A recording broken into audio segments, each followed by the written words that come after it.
হযরত ইয়াকুব আলাইহিস সালাম কলিজার টুকরা সন্তান হযরত ইউসুফ আলাইহিস সালামের জন্য তার মনটা পাগল ছিল। এত সুন্দর করে আল্লাহ তারে বানাইছিলেন, এত তিনি ছিলেন সৌন্দর্যের পিরামিড, যারা দেখলে চোখ ফিরানো যায় না, এমন সুন্দর সুপুরুষ যারা দেখি সেই যুগের সুন্দরী যুবতী মেয়েরা রূপের মোহে পড়ে নিজেদের আঙ্গুলগুলি কেটে ফেলে দিয়েছিল। রূপের মোহে এমন অবশ হয়ে গেছে, আঙ্গুল কেটেছে, হাত কেটেছে, টের পায় নাই। আবার ভুল বুঝবেন না, দুনিয়ার সেরা সুন্দর পুরুষ ইউসুফ আলাইহিস সালাম তা কিন্তু রাসূলের চাইতে বেশি নয়। হযরত উম্মুল মুমিনিন আয়েশা রাদিয়াল্লাহু তাআলা আনহা তিনি বলেছেন, যেই সব সুন্দরী রমণীরা ইউসুফ আলাইহিস সালামকে দেখে রূপের মোহে পড়ে নিজেদের আঙ্গুলগুলো কেটে ফেলেছিল, ওরা যদি আমার হাবিবকে দেখতো, ওরা যদি আল্লাহ রাসূলকে দেখতো, তাহলে হাত কাটতে কাটতে কোন ফাঁকে যে কলিজা কেটে ফেলে দিত, ওরা টের পেত না। আবার বন্ধুগণ, হযরত আইয়ুব আলাইহিস সালাম সন্তানের মায়া, অন্যান্য ভাইরা হিংসায় পড়ে গেল, তারা নিয়ে তাকে কুয়ায় ফেলে দিল। সেখান থেকে তারা একটা ছাগল বা কোনো পশু জবাহ করে তার রক্ত মাখাইয়া জামা এনে হাজির করে দিল হযরত ইয়াকুব আলাইহিস সালামের সামনে, যে তারে নিয়ে খেলা করতে গিয়েছিলাম, আমরা খেলায় লিপ্ত ছিলাম, বাগে খাইয়া ফেলাইছে। এগুলি কি গপ্প? এগুলি কি কোরআন? আল্লাহ পাক শোনাচ্ছেন, বিশ্ববাসীকে শোনাইছেন। সূরা ইউসুফের চাইতে এত সুন্দর উপাখ্যান গোটা পৃথিবীতে আর নাই। সুবহানাল্লাহ। অনেকে ইউসুফ জুলাইখার কেসা খুব মজা করে পড়ে, ফুর্তি করে, প্রেমের গল্প পড়ে। এটা কোনো প্রেমের গল্প নয়। ইউসুফ আলাইহিস সালাম, জুলাইখা ইউসুফ আলাইহিস সালামের জন্য কাঁদতে কাঁদতে চোখ কানা হয়ে গেছে। এরপর ইউসুফ আলাইহিস সালাম জুলাইখারে পাওয়ার জন্য পাগল হয়ে গেছে। নাউজুবিল্লাহ, এটা হয়নি কখনো। তিনি আল্লাহর পয়গম্বর, আর আল্লাহ কেমনি তারে বাঁচিয়েছেন, যখন জুলাইখা ঘরের ভিতরে সুন্দর করে যৌন উন্মাদনামূলক চিত্র অঙ্কিত করে ঘরের মধ্যে আটকায় দিয়েছে, তালা লাগায় দিয়েছে, আর নিজে যৌন দীপক কাপড় চোপড় পরেছে না পরার মতোই। সে যুগের সুন্দরী মেয়ে জুলাইখা, তার কুপ্রবৃত্তিকে চরিতার্থ করার জন্য আহ্বান করা হয়েছে। হযরত ইউসুফ আলাইহিস সালাম লক্ষ্য করে দেখলেন এমন জায়গা, এখান থেকে পালাবার তো পথ নাই, দরজা বন্ধ করে দিয়েছে। তিনি শুধু তখন কেবলমাত্র আল্লাহ রাব্বুল আলামিনকে ভয় করলেন। আল্লাহকে ভয় করে আল্লাহর নাম নিয়ে যখন তালাবদ্ধ দরজার দিকে দৌড় দিয়েছেন, আল্লাহ রাব্বুল আলামিন আপন কুদরতে তালাগুলি খুলে দরজা তার জন্য উন্মুক্ত করে দিলেন। ইউসুফ আলাইহিস সালামকে ফালাই দিয়ে এভাবে করে কাপড় এনে দিল তার সামনে, রক্তমাখা কাপড় পেয়ে হযরত ইয়াকুব আলাইহিস সালাম সন্তানদের মুখে কাহিনী শুনে তিনি কি বললেন? কোরআনে কারীম তা কোট করেছে। তিনি চিক দিলেন না, ফাল দিলেন না, ফিট হয়ে পড়লেন না। তিনি বললেন, কলিজার টুকরা সন্তান তার মরার খবর শুনেছেন। তিনি বললেন কি? ফাসাবরুন জামিলুন ওয়াল্লাহুল মুস্তাআনু আলা মা তাসিফুন। আমি উত্তম সবর অবলম্বন করব। তোমরা যে কাহিনী রচনা করেছো এর বেলায় আমি আল্লাহর কাছে সাহায্য চাই, আমি উত্তম সবর অবলম্বন করব। আমার ভাইয়েরা, 11 ভাই মনে করেছিল ইউসুফ আলাইহিস সালামকে মরণ কুয়ায় ফালাই দিছি। তারা তো ঠিক পায় নাই, এটা মরণ কুয়া না, এটা হচ্ছে একটা সুড়ঙ্গ, যাকে ইংরেজিতে বলে টানেল। এটা এমন একটা সুড়ঙ্গ, ওরা মনে করেছে মরণ কুয়া, কিন্তু আল্লাহ রাব্বুল আলামিন এই কুয়াতে এমন বানালেন, ওরা একদিকে ফালাই দিল মরণ কুয়ায়, এই কুয়ার আর এক মুখ দিয়া আল্লাহ রাব্বুল আলামিন ইউসুফ আলাইহিস সালামকে নিয়ে মিশরের সিংহাসনে বসায়া দিলেন। এটা মরণ কুয়া নয়, এটা রাজ সিংহাসনে বসার সুড়ঙ্গ পথ। ইউসুফ আলাইহিস সালাম আজ প্রেসিডেন্ট। সুবহানাল্লাহ। প্রেসিডেন্ট হয়ে বসে আছেন, ওদিকে কেনানে অভাব লেগে গেছে, সেখানকার মানুষেরা সাহায্য নিতে এসেছে, ওই 11 ভাইও আসছে। হযরত ইউসুফ আলাইহিস সালাম দেখি চিনে ফেলেছে, ওরা কিন্তু তখনও ঠিক পায় নাই। হযরত ইউসুফ আলাইহিস সালাম চিনে ফেলেছেন, এখন কি করা উচিত? সবগুলাকে ঠ্যাং উপরের দিকে উঠাইয়া তারপরে সমানে ধোলাই দেওয়াই তো স্বাভাবিক ছিল, আমাদের মতো মানুষ হইলে, ঠিক কিনা? ঠিক তো বলবেনি, অভ্যাস তো এটাই। হযরত ইউসুফ আলাইহিস সালাম তাদের সামনে পরিচয় দিলেন। তারা যখন বুঝতে পারল, লজ্জায় তাদের মাথা হেট হয়ে গেল। হযরত তার এক তো লজ্জা, আর 2 নম্বরের ভয়, জান নিয়া কেনানে কেউ ফিরে যাইতে পারবো না। এখন অবস্থা হয়েছে যে জীবনই যায় নাকি এখানে। হযরত ইউসুফ আলাইহিস সালাম ভাইদের এই করুণ দুরবস্থা বুঝতে পারলেন, বুঝে চরম ধৈর্য ধরে তিনি কি বললেন? তিনি বললেন, লা তাসরিবা আলাইকুমুল ইয়াউম। ও ভাইরা, তোমাদের বিরুদ্ধে আমার কোনো পাপ নাই, দুঃখ নাই, বিদ্বেষ নাই, হিংসা নাই, আল্লাহর রাস্তায় মাফ করে দিলাম। আল্লাহু আকবার, সুবহানাল্লাহ। এর নাম পয়গম্বর। এর নাম কি? পয়গম্বর। কিসের লেনিন, কিসের মার্কস? জওয়ানেরা, ভুল পথে মানুষ চলেছিল, আলহামদুলিল্লাহ আল্লাহ এগুলারে ডাস্টবিনে ফালাই দিছে, কারণ আলহামদুলিল্লাহ, আলহামদুলিল্লাহ। পয়গম্বর কারে বলে? কারে বলে পয়গম্বর? কি চরিত্র! রাসূল করিম সাল্লাল্লাহু আলাইহি ওয়াসাল্লাম তাকে একজন সাহাবী বলছিলেন, হুজুর বলছেন এই কামটা করলা না কেন? সাহাবী বললেন, হুজুর আপনি যদি চোখের ইশারায় বলতেন, মুখ দিয়ে না কইয়া, তাও তো আমি কামটা করে ফেলতাম, আমি তো বুঝি নাই। হুজুর বললেন, চোখের ঠারে ঠারে কাজ করা নবুয়তের শান নয়। আল ওয়াদুহু ওয়াস সারাহা, নবীরা যা করেন তা ডাইরেক্ট, কোনো বক্রতা নাই, স্পষ্ট কথা। আমার ভাইরা, হযরত ইউসুফ আলাইহিস সালাম বিনিয়ামিনকে কাছে নিয়ে পরিচয় দিলেন তার ভাইদের সামনে। কোরআনে কারীম বলছে, ক্বালা আনা ইউসুফ ওয়া হাদা আখি قد من الله علينا إنه من يتقي ويصبر فإن الله لا يضيع أجر المحسنين। আমি ইউসুফ, আর এই হচ্ছে আমার ভাই। আল্লাহ আমাদের উপর ইহসান করেছেন। প্রকৃতপক্ষে যারা আল্লাহকে ভয় করে এবং সবর এখতিয়ার করে, আল্লাহ এভাবে তাদেরকে, তাদের আমলকে নিষ্ফল হতে দেন না। আমার এই জামাটা নিয়ে যাও। হযরত ইয়াকুব আলাইহিস সালাম, কলিজার টুকরা সন্তান ইউসুফ আলাইহিস সালামের বিরহ যন্ত্রণায় ছেলেকে কতদিন দেখে না, কাঁদতে কাঁদতে চোখ দুটো অন্ধ হয়ে গেছে। মিশর থেকে কেনানের দিকে জামা রওনা হয়েছে। কোথায় মিশর, কোথায় কেনান? জামা যখন রওনা হয়ে গেছে, হযরত ইয়াকুব বলতেছেন, আমি যেন আমার ইউসুফের গন্ধ নাকে পেতেছি। জামা চলে এলো, চোখের উপরে রাখলেন, আল্লাহ রাব্বুল আলামিন তাকে চক্ষুষ্মান বানায়া দিলেন। ভাইরা আমার, পয়গম্বরেরা সবর করে গোটা দুনিয়ার মানুষের সামনে দৃষ্টান্ত সেট করেছেন সবরকারী হন। وَأَنفِقُوا مِمَّا رَزَقْنَاكُم مِّن قَبْلِ أَن يَأْتِيَ أَحَدَكُمُ الْمَوْتُ। আমার রাস্তায় খরচ করো মৃত্যু আসার আগে। فيقول رب لولا أخرتني إلى أجل قريب।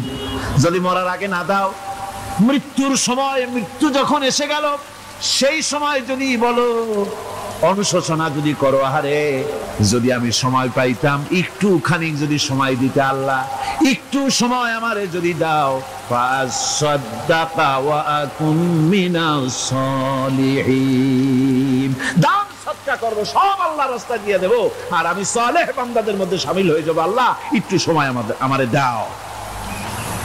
আল্লাহ পাক বলছেন, ওয়ালাই ইউআখিরাল্লাহু নাফসান ইযা জাআ আজালুহা আল্লাহু খাবীরুম বিমা তা'মালুন। মৃত্যুর নির্ধারিত সময় আসলে এক সেকেন্ড আগে পাশে করা হবে না। সুতরাং মৃত্যুর আগে খরচ করো। আল্লাহ রাব্বুল আলামিন কোরআন শরীফের ভিতরে বলেছেন, লাশ-শামসু ইয়ামবাগি লাহা আন তুদরিকাল কামারা ওয়ালাল লাইলু সাবিকুন নাহার ওয়া কুল্লুন ফি ফালাকিন ইয়াসবাহুন। প্রবল জ্ঞানী হইবে যাহারা, আপন মনেতে বুঝিবে তাহারা, রাত্রি পারে না আগে যাইবার, দিনের স্থান করি অধিকার। চন্দ্র বাদে না সূর্যের গায়েতে, সূর্য পারে না চন্দ্রকে ধরিতে, যার যে স্থান বহাল রাখিয়া ভ্রমণ করিছে খোদাকে ধরিয়া। একটি নির্ধারিত সময় সীমা পর্যন্ত আপন আপন কক্ষপথে সব দৌড়াদৌড়ি করবে, কারো সাথে অ্যাক্সিডেন্ট হবে না কারো। ওয়াকুল্লুন ফি ফালাকি ইয়াসবাহুন, যা আছে মহাশূন্যে সব ঘুরতেছে। কে বলে? বলেন সবাই, কে বলছে? বলছেন, আম্মা হাসিবতুম আন তাদখুলুল জান্নাতা ওয়া লাম্মা ইয়া'লামিল্লাহুল্লাযীনা জাহাদু মিনকুম ওয়া ইয়া'লামাস সাবিরিন। তোমরা কি মনে করেছো এমনি বেহেশতে চলে যাবা? এটা কি মামু বাড়ির আবদার নাকি? এমনি বেহেশতে চলে যাবা? অথচ আল্লাহ রাব্বুল আলামিন এখনো দেখেন নিননি যে তোমাদের মধ্যে কারা জিহাদ করতে প্রস্তুত, কারা তোমাদের মধ্যে জিহাদ করে জান দেওয়ার জন্য প্রস্তুত, আর কারা ধৈর্যধারী, এটা তো আল্লাহ এখনো দেখে নেন নাই। সুতরাং হক এবং বাতিলের সংগ্রামে লিপ্ত হতে হবে। আল্লাহ দেখতে চান কারা জীবন দিতে চায়। সুতরাং ইসলামী আন্দোলনে যারা শরীক হবে তাদের বিপদ এবং মুসিবত দিয়ে আল্লাহ রাব্বুল আলামিন তাদের সাহসিকতা এবং ধৈর্যের পরীক্ষা নিবেন। কোরআনে কারীম বলছেন, ওয়ালা নাবলুয়ান্নাকুম হাত্তা না'লামাল মুজাহিদিনা মিনকুম ওয়াস-সাবিরিনা ওয়া নাবলুয়া আখবারাকুম। অবশ্যই আমি তোমাদেরকে পরীক্ষার সম্মুখীন করব, আর তোমাদের মধ্যে সত্যিকার মুজাহিদ, দৃঢ়তা অবলম্বনকারী কারা আমি তা দেখব। এটা যেন আমি দেখে নিতে পারি, সেই জন্য আমি বিপদ এবং মুসিবতের মধ্যে তোমাদের ফেলবো। ধৈর্যধারীদের উপরে আমার রহমত অবশ্যই থাকবে। আল্লাহ রাব্বুল আলামিন কোরআন শরীফের ভিতরে বলেছেন, লাশ-শামসু ইয়ামবাগি লাহা আন তুদরিকাল কামারা ওয়ালাল লাইলু সাবিকুন নাহার ওয়া কুল্লুন ফি ফালাকিন ইয়াসবাহুন। প্রবল জ্ঞানী হইবে যাহারা, আপন মনেতে বুঝিবে তাহারা, রাত্রি পারে না আগে যাইবার, দিনের স্থান করি অধিকার। চন্দ্র বাদে না সূর্যের গায়েতে, সূর্য পারে না চন্দ্রকে ধরিতে, যার যে স্থান বহাল রাখিয়া ভ্রমণ করিছে খোদাকে ডরিয়া। একটি নির্ধারিত সময় সীমা পর্যন্ত আপন আপন কক্ষপথে সব দৌড়াদৌড়ি করবে, কারো সাথে অ্যাক্সিডেন্ট হবে না কারো। ওয়াকুল্লুন ফি ফালাকি ইয়াসবাহুন, যা আছে মহাশূন্যে সব ঘুরতেছে। কে বলে? বলেন সবাই, কে বলছে? কোন সূরা? সূরা ইয়াসিন। আবার শুনুন, আল্লাহ পাক ফয়সালা দিচ্ছেন, ঘোরে কেডা? শুধু সূর্য ঘোরে না, শুধু চন্দ্র ঘোরে না, আল্লাহ মহাশূন্যে যা রেখেছেন সব ঘুরতেছে, সবই সন্তরণশীল, সব গতিশীল। সুতরাং ফয়সালা তো আল্লাহর কাছ থেকেই নিতে হবে। পৃথিবী সৃষ্টি করেছেন, মানব গোষ্ঠী সৃষ্টি করেছেন এবং মানুষের প্রয়োজন মিটিয়েছেন। এই মানুষগুলিকে কে সৃষ্টি করেছে?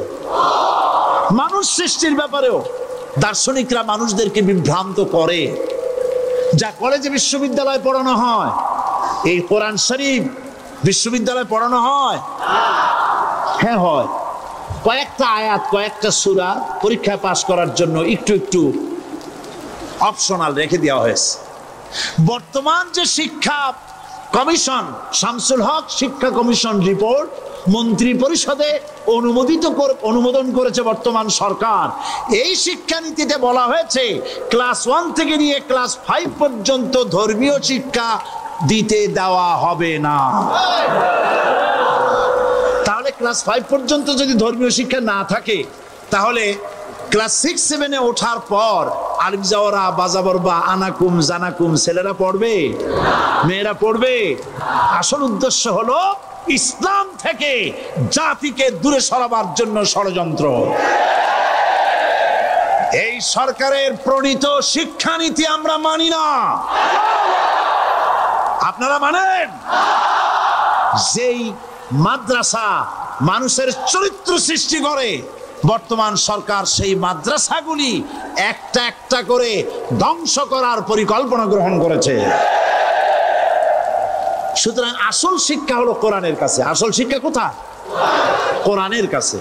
কোরআন যদি শিখানো হতো, কোরআন যদি শিখানো হতো কলেজে বিশ্ববিদ্যালয়, তাহলে গতকাল চট্টগ্রাম বিশ্ববিদ্যালয় থেকে যেসব ছেলেরা বিশ্ববিদ্যালয় কর্তৃপক্ষ কর্তৃক বরাদ্দকৃত, হাইজ্যাক করা নয়, বরাদ্দকৃত 4খানা বাস দিয়ে কোরআন শুনতে আসতে চেয়েছিল, বর্তমান সরকারের তথাকথিত সোনার ছেলেরা আসতে দিল না।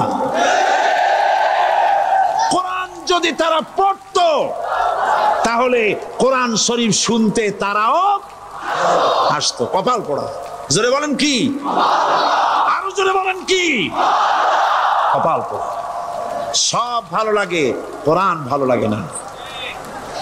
এদেরকে শিখানো হয়েছে, আরে তোমরা তো মানুষ না। বলে আমরা কি? তো তোমাদের ডারউইন বাবাজি বলে নাই, শোনো নাই? কি পড়ো টড়ো তোমরা, বুদ্ধি শুদ্ধি রাখো না। ডারউইন বলেছে, থিওরি অফ ইভলিউশনের মধ্যে বলেছেন মানুষ মানুষ না। বলে কি? মানুষ হলো বান্দর। কপাল পোড়া। কি কপালে লেখা থাকে? কাজে কামে প্রকাশ হয়ে যায়। ডারউইন বলল মানুষ মানুষ না। আল ফ্রয়েড বললেন মানুষ হলো মানুষই ঠিক, তবে মানুষ হলো সেক্স সর্বস্ব জীব। সেক্স সমস্যার সমাধান করলে মানুষের সব সমস্যার সমাধান হয়ে যাবে। কার্ল মার্কস বললেন মানুষ হলো পেট সর্বস্ব জীব, পেট সমস্যার সমাধান করে দিলে সব সমস্যা শেষ। আর ডারউইন বললেন মানুষ মানুষই না, মানুষ কি? বলে বান্দর। ওরাং ওটাং শিম্পাজি আর ব্যাং থেকে মানুষের উৎপত্তি হয়েছে। আমি যখন জীবনের প্রথম শিম্পাজি দেখলাম, ওরাং ওটাং দেখলাম, তখন আমি মনে করেছি যে ডারউইন খামোখা ভুল করে নাই। এইটা দেখেই ও মনে করেছে যে এই হচ্ছে আমার মাতামহের গোষ্ঠী, এ হলো পিতামহের গোষ্ঠী। আপনারা একটু মাথা কাটায় চিন্তা করেন, মানুষ যদি বান্দর থেকে হবে, আজও বানর ফরেস্ট এরিয়া আছে কিনা বাংলাদেশে? চিল্লায় বলেন আছে কিনা? তো মানুষ যদি বান্দর থেকেই হবে, আপনারা কি কোনোদিন দেখেছেন যে একটা বান্দরের কোমর পর্যন্ত মানুষের মতো হয়ে সারছে? আর কিছুদিন গেলেই পুরা মানুষ হয়ে যাবে। গলা পর্যন্ত মানুষের মতো হয়ে গেছে, আর কদিন গেলেই মানুষ হয়ে যাবে। দেখছেন কখনো? আচ্ছা আপনারা বলেন, পাবদা মাছ আপনারা চট্টগ্রামে কি বলেন? পাবদাই বলেন। পাবদা মাছ দেখতে কি মাছের মতো লাগে? বোয়াল মাছের মতো। কোন পাগলে কি বলছে কথা যে বোয়ালের পূর্বপুরুষ পাবদা? পাবদাগুলি পুটি টুটি খাইয়া খাইয়া আস্তে আস্তে বোয়াল হয়ে গেছে, এ কথা কেউ বলে? আচ্ছা শোলের যে ছোট সাইজ, শোল মাছ, গজাল মাছ, এর যে ছোট্ট সাইজ ভর্তা করে খায়, শুটকি বানায় খায়, ওগুলোর কি বলে? টাকি মাছ। এই টাকি মাছ দেখতে শোল মাছের মতো। কেউ পাগলকে আজ পর্যন্ত বলেছে যে শোল মাছের পূর্বপুরুষ টাকি, টাকিগুলা সার মার খাইয়া আস্তে আস্তে শোলে পরিণত হয়ে গেছে? কেউ বলেছে কখনো? ডারউইন কয় বোতল খাইয়েছে এই মতবাদ লিখছে আল্লাহই ভালো জানে। যে বান্দরের থেকে মানুষ আবিষ্কার হয়েছে, নাউজুবিল্লাহ। এগুলি পড়ানো হয় কলেজে বিশ্ববিদ্যালয়, তাই আমাদের সোনার ছেলেরা বান্দরামি করে। ওদের যদি পড়ানো হইতো তোমরা বান্দরের গোষ্ঠী নও, তোমরা মানুষ। মর্যাদা কার বেশি, বান্দরের না মানুষের? এ পৃথিবীর প্রথম মানুষকে আদম আলাইহিস সালাম। আদম হইছেন কি দিয়ে? মাটি দিয়ে। আল্লাহ রাব্বুল আলামিন যিনি মানুষ সৃষ্টি করেছেন তিনি কোরআন শরীফের ভিতরে বলে দিয়েছেন। আমি প্রথমেই বলেছি, আপনারা লক্ষ্য করুন, এই কোরআন তাবিজের কিতাব নয়, এই কোরআন তদবিরের কিতাব নয়, ঝাড়ফুঁকের কিতাব নয়। কোরআন হলো পৃথিবীর মানুষের জন্য কোড অফ লাইফ, পূর্ণাঙ্গ জীবন বিধান। সবকিছু আল্লাহ পাক কোরআনের ভিতরে বলে দিয়েছেন, কোন জিনিস বাদ দেন নাই। আপনি আমি কেমনে সৃষ্টি হয়েছি আল্লাহ পাক কোরআনের ভিতরে বলেছেন, ইন্না খালাকনাকুম মিন তুরাবিন সুম্মা মিন নুতফাতিন সুম্মা মিন আলাকাতিন সুম্মা মিন মুদগা। নিষ্প্রাণ মাটি দিয়ে তোমাকে উৎপন্ন করা হয়েছে, নিষ্প্রাণ মাটির উপাদান দিয়ে তোমাকে তৈরি করা হলো। মায়ের পেটের ভিতরে এক ফোঁটা নাপাক পানি জমাট রক্তে পরিণত হয়ে গেল। জমাট রক্ত আস্তে করে গোস্ত পিণ্ড হলো। গোস্ত পিণ্ডকে সুন্দর করে সাজায়া, হাড্ডি গুড্ডি বানায়া, স্ট্রাকচার তৈরি করে তার উপরে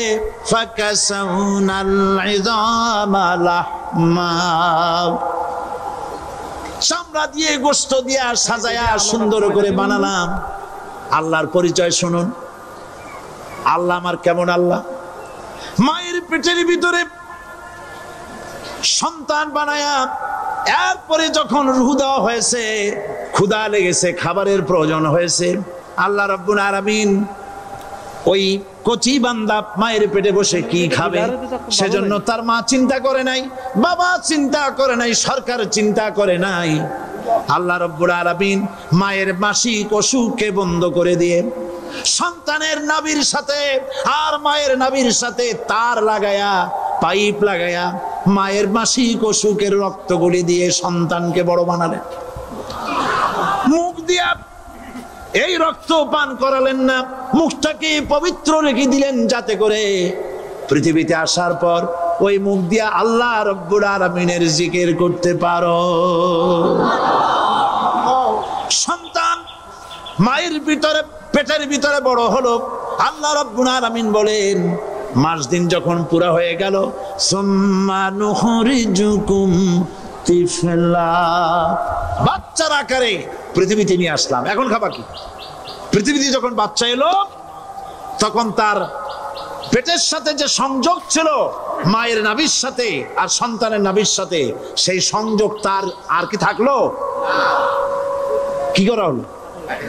কেটে দেওয়া হলো।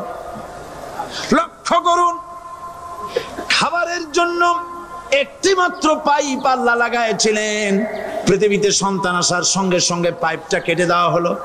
এবার কি খাবে? আল্লাহ রাব্বুল আলামিন মায়ের বুক থেকে সন্তানের জন্য এবার সিঙ্গেল সিগন্যাল, তার জন্য সিঙ্গেল কোন লাইন যেটা ছিল কেটে দিয়া মায়ের বুক থেকে সন্তানের জন্য ডাবল লাইন আল্লাহ চালু করে দিলেন।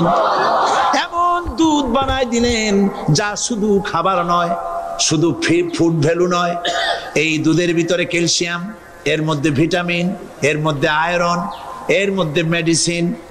দুনিয়ার এই সন্তান ছিল ফি কারারিন মাকিন, সুরক্ষিত জায়গার ভিতরে ছিল, কোনো পলিউশন সেখানে যেতে পারতো না, রোগের জার্ম সেখানে যেতে পারতো না। দুনিয়ায় এলো দূষিত আবহাওয়ার ভিতরে। এই সন্তানকে এখনই অ্যান্টিবায়োটিক খাওয়ালে পরে অসুবিধা হবে। আল্লাহ রাব্বুল আলামিন মায়ের দুধের ভিতরে ঔষধ দিয়া রোগের প্রতিষেধক বানায়া দিলেন। এ হলো আমার আল্লাহ। এ আমার কে? আল্লাহ। জোরে বলেন আল্লাহ। আল্লাহ আল্লাহ রাব্বুল আলামিন মায়ের দুধ দিয়ে সন্তানকে বড় করলেন আর শোনায় দিলেন, খবরদার এই মায়ের সাথে, এই বাপের সাথে নাফরমানি করবি না। মা বাপের জন্য আমার কাছে দোয়া করবে, রব্বির হামহুমা কামা রব্বায়ানি সগীরা। সবাই পড়েন আমার সাথে, রব্বির হামহুমা কামা রব্বায়ানি সগীরা। আল্লাহ পাক শিখাই দিলেন বান্দারে আমার কাছে দোয়া করায়, আল্লাহ আমার মা বাপ আমাকে ছোটবেলায় যেভাবে স্নেহের কোলে লালন পালন করেছে, এইভাবে আমার মা বাপদের তোমার রহমতের কোলে লালন পালন করো। মনে থাকবে ভাইরা? বলেন মনে থাকবে? প্রত্যেক নামাজের পরে মা বাবার জন্য দোয়া করবেন, বেঁচে থাকুক আর মরে যাক, দোয়া করবেনই, মনে থাকবে? রব্বির হামহুমা কামা রব্বায়ানি সগীরা। আবার পড়েন রব্বির হামহুমা কামা রব্বায়ানি সগীরা। আল্লাহ পাক মায়ের মর্যাদা এত বাড়াইছেন, সাহাবী প্রশ্ন করেছে ইয়া রাসূলুল্লাহ খেদমত করব কার?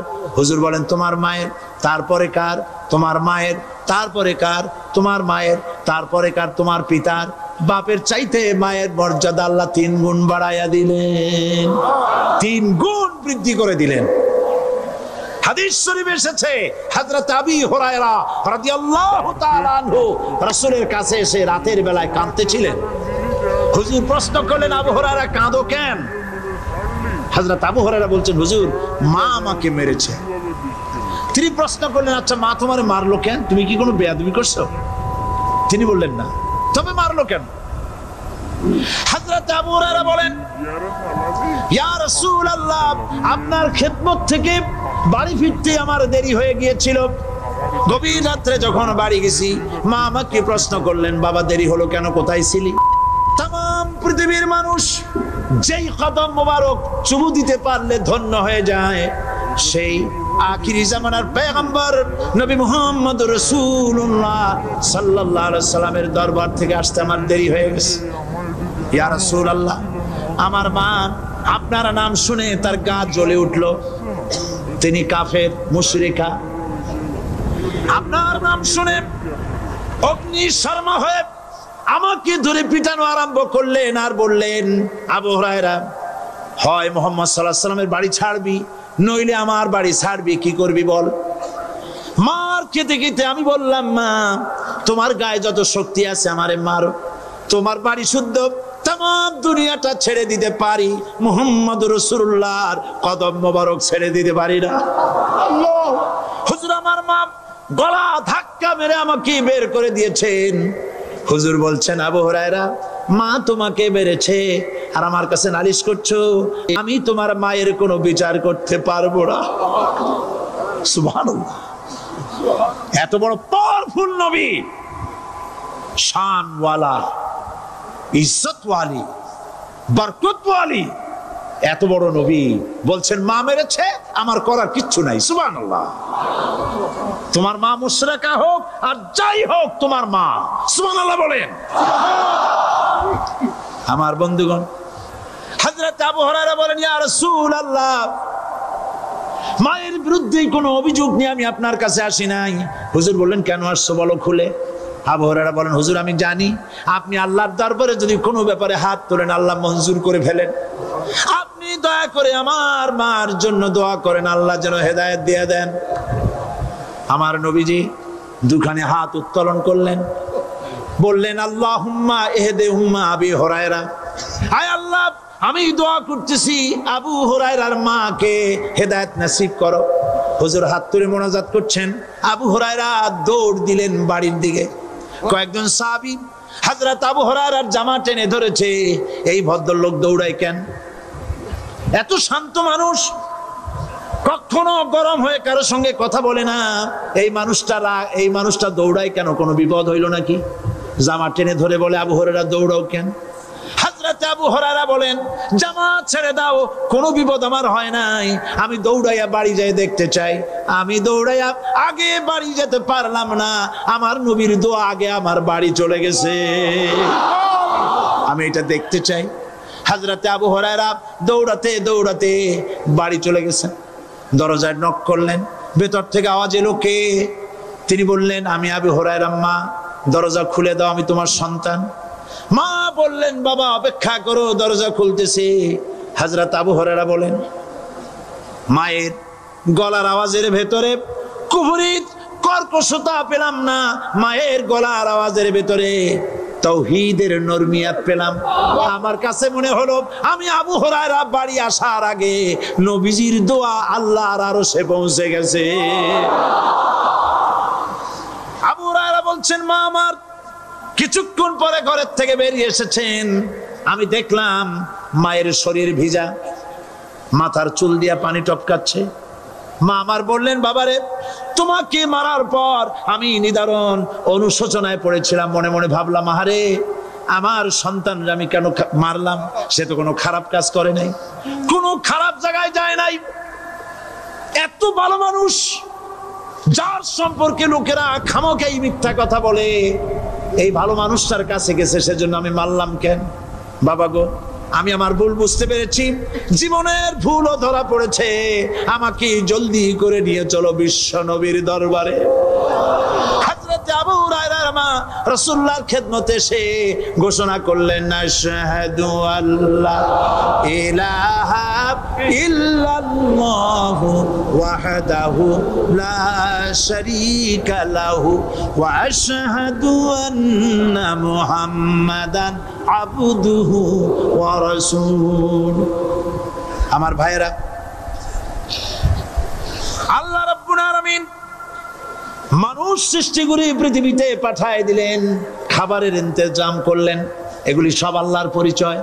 আল্লাহরে চেনার জন্য বড় বড় কিতাব ঘাটা লাগে না, কিসমতে যদি থাকে দুই একটা দৃষ্টান্ত যথেষ্ট হয়ে যায়। সুবহানাল্লাহ, সুবহানাল্লাহ, দুই একটা দৃষ্টান্ত যথেষ্ট। আল্লাহ পাক সমস্ত সৃষ্টি জগৎকে তৈরি করলেন, সৃষ্টি করলেন, আর তাদের খাদ্যের ব্যবস্থা করলেন। কে করেছেন খাদ্যের ব্যবস্থা? খাদ্য দেন আল্লাহ। কিন্তু অহংকারী যারা, তারা বলে দেশের বাম্পার ফলনের জন্য সমস্ত কৃতিত্ব সরকারের। বলেন আস্তাগফিরুল্লাহ, বলেন নাউজুবিল্লাহ। এদের একজন বলছিল, 3 বছর কিছু দিবার পারুম না, লোকেরা কয় আমরা না খাইয়ে থাকুম, আল্লাহ কয় আমিও দেহুম, কদ্দুর পারো না খাইয়ে থাকতে। ফসল কে দেন? জোরে বলেন কে দেন? বাম্পার ফসলের ফলনের দাবি সরকার করতে পারে না, এটা কুফরি, এটা শিরক। জমিনের ফসল কে দেন? আকাশের বৃষ্টি কার? পানি কার? সার কার? সব আল্লাহ পাক। আল্লাহ পাক কোরআন শরীফে বলেছেন, লা ইন শাকারতুম লাযীদান্নাকুম ওয়া লা ইন কাফারতুম ইন্না আযাবি লাশাদীদ। আমার নিয়ামতের শুকর যদি আদায় করো বাড়ায় দেব, আর যদি কৃতজ্ঞ হও, শুকরিয়া আদায় না করো, মস্ত বড় শাস্তি দেব। ফসল দেই আমি, আর শুকরিয়া আদায় করো তোমার বাজানে, ঠিক কিনা? শুকরিয়া আদায় করে কার? বাজানে। একটা লোকের, একটি মানুষের যেই প্রশংসা এই সরকার করলো, বিগত 4.5 বছর ধরে একটা মানুষের যত জিকির করলো, প্রশংসা করলো, ছবি টানাইলো, যদি এতটা জিকির, এতটা স্মরণ আল্লাহ রাব্বুল আলামিনের করতো, ওদের জন্য আল্লাহর জান্নাতের দরজা খোলা হয়ে যেত। প্রশংসা করবে কার? চিল্লায় বলুন, আল্লাহ পাকের প্রশংসা করো। খেতে দেওয়ার মালিক তিনি। আল্লাহ পাক বলছেন, আল্লাহকে, তার পরিচয় আল্লাহ তুলে ধরেছেন, ওয়ামা মিন দাব্বাতিন ফিল আরদি ইল্লা আলাল্লাহি রিজকুহা। এই পৃথিবীর ভিতরে এমন কোন বিচরণশীল জীব নাই যার রিস্কের দায়িত্ব আমি আল্লাহ গ্রহণ করি নাই। সুবহানাল্লাহ বলবেন না? রিস্কের দায়িত্ব কার হাতে? আচ্ছা দেখুন তো, পৃথিবীর সমস্ত সরকারের কাছে বিভিন্ন মন্ত্রণালয় আছে না? খাদ্য মন্ত্রণালয় বলে কোনো মন্ত্রণালয় আছে কিনা? আছে। খালি কয় খামু আর খামু। খাদ্য মন্ত্রণালয় আছে, থাকার পরেও মানুষ না খাইয়া মরে, ঠিক কিনা? এবার একটু তাকান তো, জ্ঞানের চক্ষু দিয়া তাকান, ফরেস্ট এরিয়া বাঘ আছে কিনা? নাই। সিংহ আছে কিনা, গন্ডার আছে কিনা, হাতি আছে কিনা, বিশাল বিশাল প্রাণী আছে কিনা।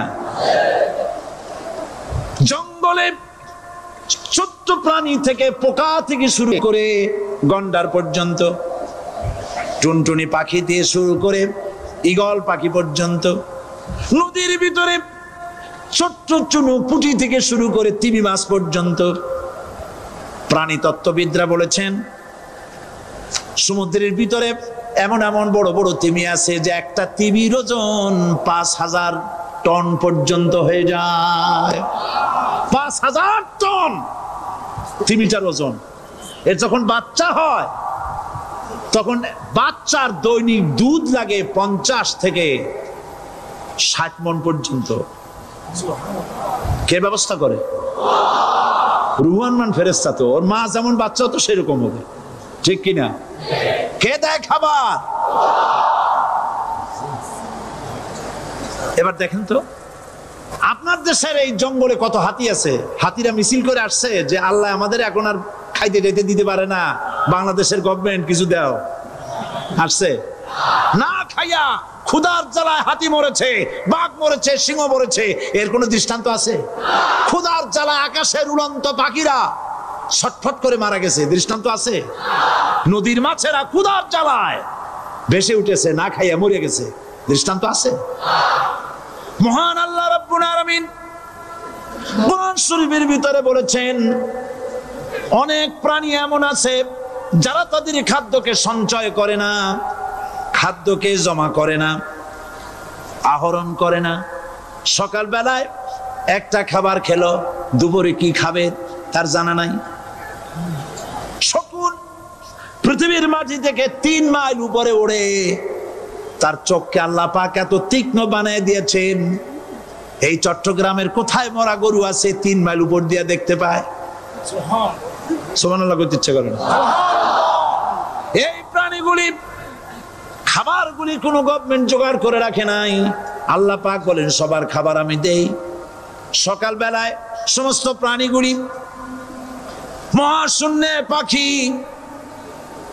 পানির ভিতরে মৎস্যরাজি, জঙ্গলের ভিতরে হিংস্র প্রাণী, পোকামাকড় থেকে শুরু করে সবগুলো খালি পেটে সব বেরিয়ে যায়, কারো কোনো খাবারের মজুদ নাই। সন্ধ্যা হতে না হতে সমস্ত প্রাণীগুলির পেট ভরাইয়া আমি আবার যার যার ঘরে বেরিয়ে দেই। ওয়ামা মিন দাব্বাতিন ফিল আরদি ইল্লা আলাল্লাহি রিজকুহা।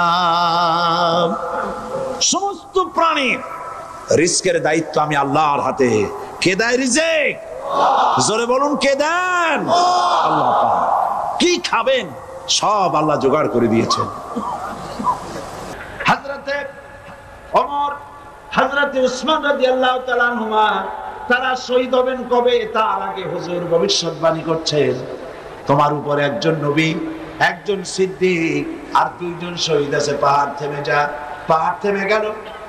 নবীজি ইন্তেকাল করেছেন, শহীদ হয়েছেন। এই খবর ছড়িয়ে গেল মদিনায়। মদিনা থেকে একটা মহিলা দৌড়াতে লাগলো। দৌড়াতে দৌড়াতে যখন ওহদের দিকে যাচ্ছে, লোকেরা তাকে জিজ্ঞেস করলো, মেয়ে লোক তুমি যাও কোথায়? বলে ওহ যেতেছি।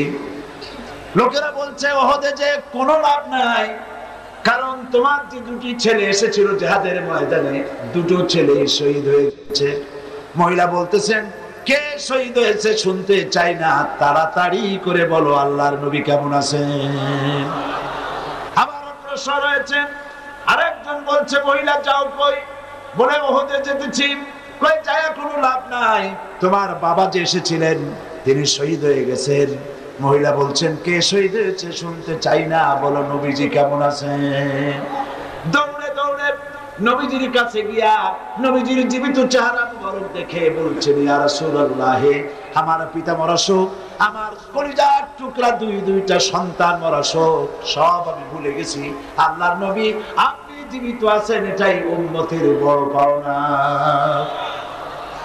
নবীজি জিহাদ করেছেন, রক্ত দিয়েছেন, তার একটি মাত্র কারণ ছিল জমিন হলো আল্লাহর, আইন চলবে কার? জোরে বলেন, জমিন আল্লাহর, আইন চলবে কার? আলা লাহুল খালকু ওয়াল আমর ইনিল হুকুমু ইল্লা লিল্লাহ। জমিন আল্লাহ, আইন চলবে আল্লাহ। কারো বাপের আইন দিয়ে দেশ চলতে পারে না। আইন চলবে কার? আল্লাহ পাকের আইন দিয়ে দেশ চলবে। এটাই ছিল নবী করিম সাল্লাল্লাহু আলাইহি ওয়াসাল্লামের ইচ্ছা, আল্লাহ পাকের মানসা মুবারক। সুতরাং ইসলাম হচ্ছে একটি বিপ্লবী মতাদর্শ যা সমগ্র পৃথিবীর সমাজ ব্যবস্থার আমূল পরিবর্তন করে নিজস্ব আদর্শ দিয়ে ঢেলে সাজাতে চায়। আর মুসলমান হচ্ছে সেই আন্তর্জাতিক বিপ্লবী দল যারা আল্লাহর রং দিয়ে দুনিয়াকে রাঙাতে চায়। আর এই উদ্দেশ্য হাসিলের জন্য ইসলামী দলের বিপ্লবী চেষ্টা সাধন এবং চূড়ান্ত শক্তি প্রয়োগের নামই হচ্ছে জিহাদ। এটার নাম কি? জিহাদ। ইহুদি, খ্রিস্টান, দুনিয়ার বিভিন্ন জাতি তারা দেশ দখলের জন্য তারা যে লড়াই করে, এই লড়াইয়ের নাম দস্যুতা। এই লড়াইয়ের নাম কি? দস্যুতা। তারা দস্যু বৃত্তি করে দুনিয়ার ছোট ছোট দেশগুলিকে নিজেদের পদানত করার জন্য চেষ্টা চালায়। সুতরাং জিহাদের উদ্দেশ্য হবে মানব সমাজে আল্লাহর আইন চালু করা। কার আইন? আল্লাহর আইনকে চালু করা। এটাই হচ্ছে জিহাদের মূল উদ্দেশ্য। আর এই উদ্দেশ্যে যারা লড়াই করে আল্লাহ পাক তাদের উপরে, তাদেরকে ভালোবাসেন, তাদের উপরে আল্লাহ পাক রহমত নাজিল করেন। যারা জিহাদ করে আল্লাহর দ্বীন কায়েমের জন্য, আল্লাহর দ্বীন প্রতিষ্ঠার জন্য, কোরআনের আইন চালু করার জন্য যারা লড়াই করে, তাদের জন্য আল্লাহ পাক রেখেছেন বিরাট নিয়ামত, বিরাট পুরস্কার দুনিয়া এবং আখিরাতে। তবে লড়াই করতে গিয়ে যুদ্ধের ময়দানে শাহাদাতের তামান্না সম্পর্কে রাসূলুল্লাহ বলেছেন, যার ভিতরে শাহাদাতের তামান্না নাই মুনাফিকের মউত হবে। জিহাদের ইচ্ছাও নাই, মুনাফিকের মউত হবে। বলুন নাউযুবিল্লাহি মিন যালিক। এই মুনাফিকের মউত যেন আমাদের না হয়। জিহাদ, আপনারা কি জিহাদকে ভয় পান? রাসূলুল্লাহ বলেছেন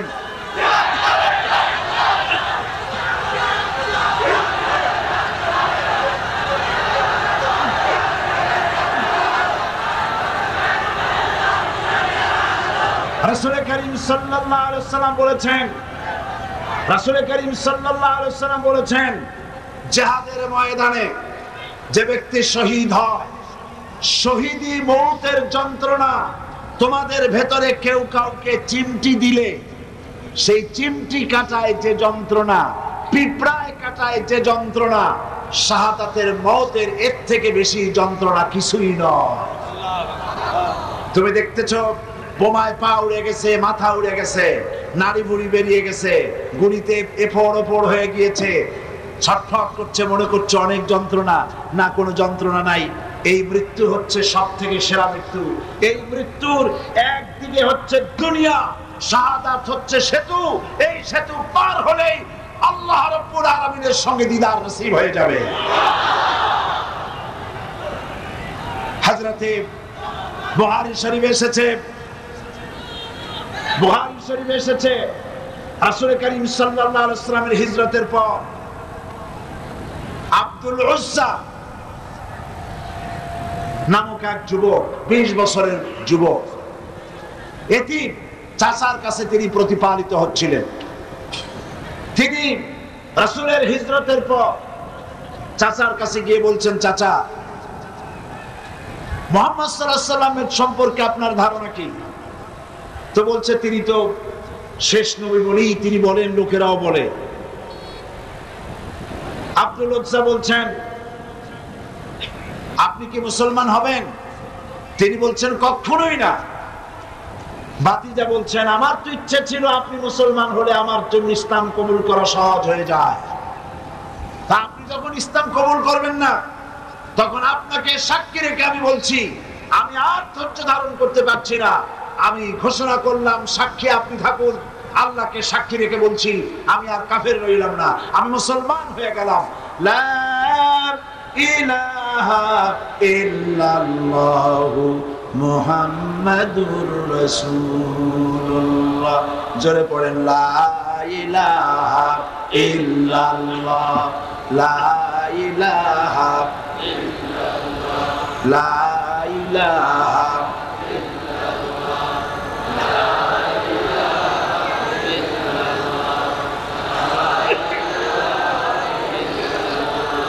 লা ইলাহা ইল্লাল্লাহু মুহাম্মাদুর রাসূলুল্লাহ। চাচা বলছে, আব্দুল উজ্জা তুমি কি জানো এর পরিণতি কি? কয় না জানি না। পরিণতি হচ্ছে তুমি যখন ইসলাম কবুল করেছো, আমি তোমাকে সোনা দানা দিয়েছি, বাড়ি ঘর দিয়েছি, উট ঘোড়া দিয়েছি, সব ফিরিয়ে দাও। তিনি বললেন কোনো অসুবিধা নাই, সব ফিরিয়ে দিলাম, নিয়ে যান। বাবে জিবরিল থেকে ঢুকলেন, সেখানে তিনি বসে আছেন। রাসূল করিম সাল্লাল্লাহু আলাইহি সাল্লাম হুজরা শরীফ থেকে বেরিয়ে দেখেন এক যুবক, মাথার চুলগুলো এলোমেলো, চোখ কোটরগত, সফরের আসর তার চেহারার মধ্যে, হাঁটু বের করা, মসজিদে নববীতে বসা। তুমি কে? তিনি বললেন আমার নাম আব্দুল উজ্জা। তোমার এই হালত কেন? তিনি ঘটনা শোনালেন। নবীজি বললেন তোমার নাম আব্দুল উজ্জা নয়, তোমার নাম রেখে দিলাম আব্দুল্লাহ, তুমি আব্দুল্লাহ। হাদিস শরীফে এর নামই এসেছে, ওনার নামই এসেছে আব্দুল্লাহ যুলবাজাদাইন। তাকে নেওয়া হলো, আসহাবে সুফফার কাছে নিয়ে রাসূলুল্লাহ বললেন একে কোরআন শরীফ শিখাও। আসহাবে সুফফা হচ্ছেন সেই সব সাহাবী যাদের বাড়ি নাই, ঘর নাই, স্ত্রী পুত্র কোথায় আছে খোঁজ নাই, যারা এখানে বসে আল্লাহর দ্বীনের জন্য ঘর বাড়ি নাই, এখানে বসে থাকেন, খাবার পাইলে খান আর খাবার না পাইলে তারা বসে থাকেন। রাসূলুল্লাহর কাছে কোনো খাবার এসে তা দেওয়া হয়। আসহাবে সুফফার চবুতরা এখনো মসজিদে নববীর মধ্যে আছে। যারা হজ করতে গেছেন মদিনা মুনাওয়ারায় তারা দেখেছেন। যারা যেতে পারেন নাই, আজকের এই তাফসীরের মাহফিলে দোয়া করি আল্লাহ যেন এই মাহফিলে যত লোক এসেছে সমস্ত মুসলমান নরনারীকে একটা বার রাসূলুল্লাহর রওজায় গিয়ে সালাম দেওয়ার তৌফিক দান করে দেন। আল্লাহ পাক যেন হজ নসিব করে দেন। সাহাবায়ে কিরাম, আসহাবে সুফফা, আব্দুল উজ্জা কি, আব্দুল্লাহ কি কোরআন শরীফ শিখাইছেন, কোরআন শরীফ শেখাচ্ছেন। আর আব্দুল্লাহ জোরে জোরে কোরআন তেলাওয়াত করে। তার চিৎকারে, জোরে জোরে তেলাওয়াতের কারণে সাহাবীরা ঘুমাইতে পারেন না, নামাজে ডিস্টার্ব হয়। রাসূলুল্লাহ আসছেন পরে, তারা বললেন ইয়া রাসূলুল্লাহ, আব্দুল্লাহকে নিষেধ করুন, তার চিল্লানিতে আমরা নামাজ পড়তে পারি না, ঘুমাইতে পারি না, চিল্লাইয়া কোরআন শরীফ তেলাওয়াত করে। নবীজি বললেন সাহাবীরা আব্দুল্লাহকে চিল্লাইতে দাও, বাধা দিও না, কারণ তার ইসলাম কবুল করা বড় চড়া দাম দিয়ে ইসলাম কবুল করেছে, লুঙ্গিটাও আনতে পারে নাই। ইত্তাবসারে তাবুকের যুদ্ধের দামামা বেজেছে, রোমানদের সঙ্গে লড়াই হবে। নবীজি তাবুকের যুদ্ধের জন্য, জিহাদের জন্য চাঁদা চাইলেন। যার কাছে যা আছে, আল্লাহর দ্বীন প্রতিষ্ঠার জন্য চাঁদা দাও। এই চাঁদা দেওয়া মাদ্রাসায়, মসজিদে, ইসলামে, জিহাদে চাঁদা দেওয়া নতুন ব্যাপার নয়। আল্লাহর নবী নিজে ইসলামের জন্য টাকা চেয়েছেন, পয়সা চেয়েছেন। নবীজি যখন নিজে টাকা চেলেন, মেয়ে লোকেরা গলার হার খুলে দিলেন, কানের দুল, নাকের ফুল সব খুলে রাসূলের কদমের উপরে ছেড়ে দিতে লাগলেন। টাকা পয়সা সোনা দানার স্তূপ হয়ে গেল। হুজুর এদিক ওদিক তাকায় বলেন সাহাবীরা সবাইকে তো দেখি, আমার আবু বকর কোথায়? হযরতে আবু বকর একটা খুঁটির আড়ালে দাঁড়ানো ছিলেন। তাকে যখন হুজুর ডাকলেন, সিদ্দিক আকবর রাদিয়াল্লাহু তাআলা আনহু তিনি খামের আড়াল থেকে বেরিয়ে আসলেন, হাতে ছোট্ট একটা থলি। সেই থলিটা হুজুরের হাতে তুলে দিলেন। নবীজি থলির মুখ খুলে ঢাললেন, কয়েক কেজি গম পড়লো আর কয়েকটা দিরহাম। হুজুর হযরত আবু বকরের দিকে তাকায় দেখেন, হযরত আবু বকরের চোখের পানি দাড়ি ভিজে ভিজে পড়ছে। নবীজি জিজ্ঞেস করলেন আবু বকর, আল্লাহর নবী হযরত আবু বকরের এই দৃশ্য দেখে উপস্থিত সাহাবীদেরকে বললেন, ও সাহাবীরা, তোমরা আজকে সবাই মিলে তাবুকের জিহাদের যে চাঁদা দিয়েছো, যে সাহায্য করেছো, তোমাদের সকলের দানের তুলনায় আল্লাহ পাকের কাছে আবু বকরের দানের মর্যাদা বেশি হয়ে গেছে। কথা কেমনে হলো? মনে মনে চিন্তা করলেন। নবীজি তাদের মনের অবস্থা বুঝতে পেরে আল্লাহ পাকের নবী জিজ্ঞেস করলেন, অমুক অমুক সাহাবী, তোমরা কি দিয়েছ আর বাড়িতে কত আছে? সবাই বললেন, এত দিয়েছি, এত আছে। হযরত ওসমান তো বলেছিলেন, আমার জীবনের সঞ্চিত সমস্ত সম্পদের অর্ধেক এনে নবীজির কদমে হাজির করেছি, আর অর্ধেক আমার বাড়ি আছে। প্রত্যেকেই বলেছে, এত দিয়েছি, এত আছে। হযরত আবু বকরকে যখন নবীজি জিজ্ঞেস করলেন, আবু বকর তুমি কত দিয়েছো আর বাড়িতে কত আছে? হযরত আবু বকর রাদিয়াল্লাহু তাআলা আনহু বলছেন, ইয়া রাসূলুল্লাহ, আল্লাহ রাব্বুল আলামিনের কসম করে বলি, আবু বকরের ঘরে জাগতিক সম্পদ বলতে যা বোঝায় সবটুকু এনে নবীজির কদম মুবারকে হাজির করে দিয়েছি আমার ঘরে। এখন আল্লাহ তার রাসূল ছাড়া কোনো জিনিস বাকি নাই। হযরতে আব্দুল্লাহ এই দানের অবস্থা দেখলেন, নিজে কিছুই দিতে পারেন নাই। যুদ্ধে রওনা করলেন নবীজি ৩০,০০০ সৈন্য নিয়ে। আল্লাহর নবী রওনা করেছেন তাবুকের দিকে, আর কাফের রোমান সৈন্যরা এসেছে ২ লাখ। তারা কয় লাখ? ২ লাখের প্রস্তুতি। আর রাসূল নিলে ৩০,০০০। সেনাপতি কে?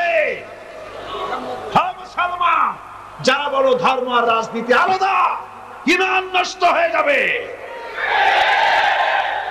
রাসূলুল্লাহ সেনাপতি। কিছু দূর অগ্রসর হওয়ার পর হযরত আব্দুল্লাহ জুলবাজে দেন, নবীজির কাছে এসে বলছেন, ইয়া রাসূলুল্লাহ,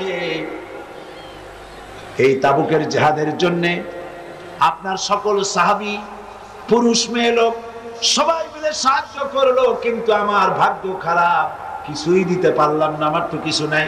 তবে হুজুর, আমি আপনার কাছে দোয়া চাই, আপনি আমার জন্য দোয়া করেন, আজকের এই জিহাদের ময়দানে আমি যেন আমার জীবনটা দিয়ে দিতে পারি।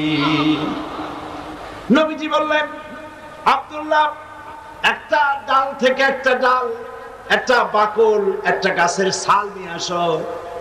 আব্দুল্লাহ গাছের একটা ছাল নিয়ে আসলেন। হুজুর, বুখারী শরীফের হাদিসে এসেছে, নবীজি ওই ছালটা নিয়ে হযরত আব্দুল্লাহর হাতে বেঁধে দিয়া বললেন, আল্লাহ, আমি আব্দুল্লাহর রক্ত কাফেরদের জন্য হারাম বানাইয়া দিলাম। হযরত আব্দুল্লাহ ডোকরে কেঁদে উঠলেন, বললেন, ইয়া রাসূলুল্লাহ, আমি চাইলাম জীবন দিতে, আর আপনি আমার রক্ত কাফেরদের জন্য হারাম করে দিলেন। নবীজি বললেন, আব্দুল্লাহ, এরপরে যদি তোমার মউত বিছানার উপরে হয়, তাবুর মধ্যে জ্বরেও যদি তোমার মউত হয়, আল্লাহ রাব্বুল আলামিন শাহাদাতের দরজা তোমারে দিয়ে দিবে। নবীজি তাবুকের মাঠে এলেন। কাফের বেঈমানেরা রাসূলুল্লাহ ৩০,০০০ সৈন্য নিয়ে আসছেন, এটা শুনে ২ লাখ ময়দান থেকে ভাগে গেছে। সুবহানাল্লাহ। জিহাদের সব যুদ্ধের সাহস আর হয়নি। রাসূলুল্লাহ ৩০,০০০ নিয়ে আসছে, ২ লাখ শেষ। হুজুর সেখানে আরাম ফরমালেন। কয়েকদিন পর নবীজির কাছে খবর এলো, ইয়া রাসূলুল্লাহ, আব্দুল্লাহ আজকে কদিন জ্বরে ভুগে তাবুর মধ্যে ইন্তেকাল করেছে। নবীজি বললেন, জানাজার ব্যবস্থা করো, গোসলের ব্যবস্থা করো, কাফনের ব্যবস্থা করো। কাফন গোসলের ব্যবস্থা হলো, জানাজার ব্যবস্থা হলো। নবীজি জানাজা পড়ালেন, আর এরপরে কবরের ভিতরে একজন নামলেন, পাশে একজন আলো ধরে দাঁড়িয়ে থাকলেন। কোন হ্যাসাক লাইট নাই, বৈদ্যুতিক লাইট নাই, কোন রকম করে একটা চেরাগ টিমটিম করে জ্বলছে। গভীর রাত, কবরের ভিতরে একজন নেমেছেন, একজন একটা আলো ধরে দাঁড়িয়ে আছেন, আর 2 জনের লাশ বহন করে। আমার বন্ধুগণ, রাসূল পাক সাল্লাল্লাহু আলাইহি ওয়াসাল্লাম জিহাদের ময়দানে সাহাবায়ে কেরামদেরকে প্রস্তুত করছেন জিহাদের জন্য। সাহাবীরা তৈরি হয়েছেন, লড়াই হবে মুতার প্রান্তরে। ৩০০০ সাহাবীকে রাসূল রিক্রুট করলেন। ১ লক্ষ রোমান সৈন্য, তদানীন্তন পৃথিবীর সুপার পাওয়ার, সজ্জিত অস্ত্র সজ্জিত বাহিনী চলে এসেছে তারা মুতার প্রান্তরে। রাসূল ৩০০০ তৈরি করলো। ওদিকে ১ লাখ, আর এদিকে কয় হাজার। হুজুর নিজে এই জিহাদে যাননি। রাসূল পাক বললেন, এই জিহাদের ময়দানে সেনাপতির দায়িত্ব পালন করবে আমার পালক পুত্র যায়েদ। কোথায় তুমি? যায়েদ দাঁড়িয়ে গেলেন। 2 নম্বরে এজাদের সেনাপতির দায়িত্ব পালন করবে আমার চাচাতো ভাই জাফর বিন আবি তালেব। কোথায়? দাঁড়িয়ে গেলেন তিনি। 3 নম্বরে দায়িত্ব পালন করবে আমার সাহাবী আব্দুল্লাহ বিন রাওয়াহা। কোথায় তুমি? তিনিও দাঁড়িয়ে গেলেন। রাসূল তাদেরকে বললেন যে তোমরা চলে যাও, তোমাদের ঘরে গিয়ে বিবি বাল বাচ্চা মা বাপের কাছ থেকে সালাম করে আসো। আমার বন্ধুগণ, জিহাদের ময়দানে সেনাপতি কয়জন লাগে? হুজুর বললেন কয়জনের কথা? 3 জনের কথা। তার মানে হলো কারো বুঝতে কোনো কষ্ট রইল না, এই জিহাদের ময়দানে 3 জনের নাম যে নবীজি ঘোষণা করেছেন এর ভিতর থেকে একজনও ফিরে আসবে না। বোঝা হয়ে গিয়েছে। হযরতে যায়েদ বলেন, ইয়া রাসূলুল্লাহ, আমার আব্বাজান, আমি আপনার পালক পুত্র, আপনি অর্ডার করেছেন। আমার মা হযরত আয়েশা ঘরে বসে শুনেছেন। আমার তো আর যাওয়ার দরকার নাই, কারো কাছে বলারও দরকার নাই। হযরতে জাফর বিন আবি তালেব চলে গেলেন নিজের বাড়িতে। যে ডাক দিয়ে বলে, বিবিরে, আল্লাহ রাসূল আমাকে জিহাদের ময়দানে সেনাপতির দায়িত্ব দিয়েছেন, আমি তোমাকে বলতে এসেছি, সালাম করতে এলাম। তোমার সঙ্গে একসঙ্গে দীর্ঘদিন আমি ছিলাম, কোন হক তোমার আদায় করতে হয়তো পারি নাই, হয়তো জুলুম করেছি, অথবা আমার দ্বারা তোমার অধিকার নষ্ট হয়েছে। কিছু যদি কোনো ভুল ত্রুটি হয়ে থাকে আল্লাহর হস্তে আমারে মাফ করে দিও। বিবি বলে, প্রাণের স্বামী, রাসূলুল্লাহ আপনাকে জিহাদের ময়দানের জন্য নির্বাচিত করেছেন, আমি আপনাকে ফিরে থাকতে বলতে পারবো না। সুতরাং আমি আল্লাহর দরবারে দোয়া করি। স্ত্রী হাত তুলে বলেন, রব্বুল আলামিন, আমার প্রাণের স্বামী জাফরকে জিহাদের ময়দান থেকে গাজী বানায়া আমার ঘরের ভিতরে তুমি তাকে দয়া করে ফিরাইয়া দিও।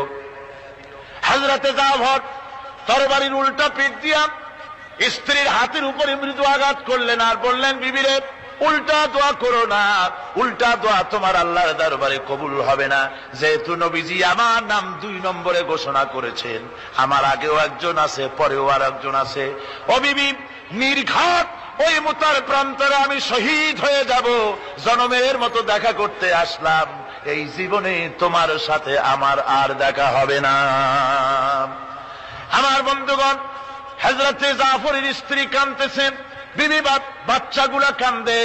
হযরতে জাফর বলেন, বিবিরে, এই বাচ্চাগুলি রেখে গেলাম, যেই রাস্তায় আমি জীবন দিতে যাচ্ছি এই রাস্তায় আমার ছেলেগুলোকে তুমি তৈরি করবে। সালাম করে তিনি চললেন। বিবি কাটা কবুতরের মতো জমিনে ছটফট করতেছে, কাঁদতেছি, আর পিছনে পিছনে ছোট্ট ছোট্ট ছেলে মেয়েগুলি আব্বা আব্বা বলে চিৎকার মেরে দৌড়াতেছি। হযরতে জাফর একবারও পিছনের দিকে তাকায় দেখলেন না কারা কান্দে। হযরতে আব্দুল্লাহ বিন রাওয়াহা তিনি চলে গেলেন বাড়িতে। হযরতে আব্দুল্লাহ বিন রাওয়াহা বাড়িতে গিয়ে, সেই রাত্র ছিল তার বাসর সজ্জা, ফুল সজ্জার রাত ছিল, নতুন বিবাহ করেছেন। বাড়িতে গিয়া শোনেন বিবি কোরআনে কারীম তেলাওয়াত করতেছেন। হযরতে আব্দুল্লাহ বলেন, রুমের বাইরে দাঁড়িয়ে, বিবিরে, আমি তোমার স্বামী আব্দুল্লাহ এসেছি, আমার সালাম নাও, কোরআন পড়া একটু বন্ধ করো। রাসূলুল্লাহ আমাকে জিহাদের সেনাপতি বানিয়েছেন, আমি জিহাদে যেতেছি, নতুন বিবাহ হলো, কোনো হক তোমার আদায় করতে পারি নাই, তুমি আমাকে মাফ করে দিও, আল্লাহর হস্তে আমার উপর কোনো দাবি রেখো না। বিবি বলে, প্রাণের স্বামী, কোনদিন আপনাকে দেখি নাই, কোন রকম একটু দেখেছি, আর আমি মদিনার এক সুন্দরী মেয়ে, আপনি আমাকে ভালো করে দেখলেন না। আমার প্রাণের স্বামী, একবার আপনি ঘরে আসেন। স্বামী বলে, ওগো স্ত্রী, ঘরের ভিতরে আমি যাব না, ঘরের ভিতরে গেলে পরে তোমাকে দেখলে আমার মনের ভিতরে প্রেম ডাকবে, তোমার প্রতি আমার ভালোবাসা জন্মাবে, আমি ঘরের ভিতরে ঢুকতে চাই না। স্ত্রী বলে, প্রাণের স্বামী, ঘরের ভিতরে যদি আসেন, আল্লাহর কসম আমি কোনো প্রেম নিবেদন করব না, আমি শুধু প্রাণ ভরে আপনার চেহারাটা একটা বার আমি শুধু দেখে রাখতে চাই, যাতে করে কিয়ামতের দিন লক্ষ কোটি কোটি মানুষের ভেতরে আপনাকে আমি স্বামী বলে যেন চিনে নিতে পারি। হযরতে আব্দুল্লাহ বলেন, ওগো স্ত্রী, যদি এই ইরাদা তোমার হয় আর যদি তুমি ধৈর্য ধারণ করে থাকতে পারো, তাহলে কিয়ামতের দিন আল্লাহ রাব্বুল আলামিন আমি যার জন্য জান দিতে যেতেছি ওই মাবুদ মেহেরবান জান্নাতের ভেতরে তোমাকে আমাকে স্বামী স্ত্রী হিসাবে পরিচয় করাইয়া দিবেন। 3000 সৈন্য নিয়ে সাহাবায়ে কেরাম আর এই সেনাপতি সব চললেন। মুতার প্রান্তরে লড়াই হলো।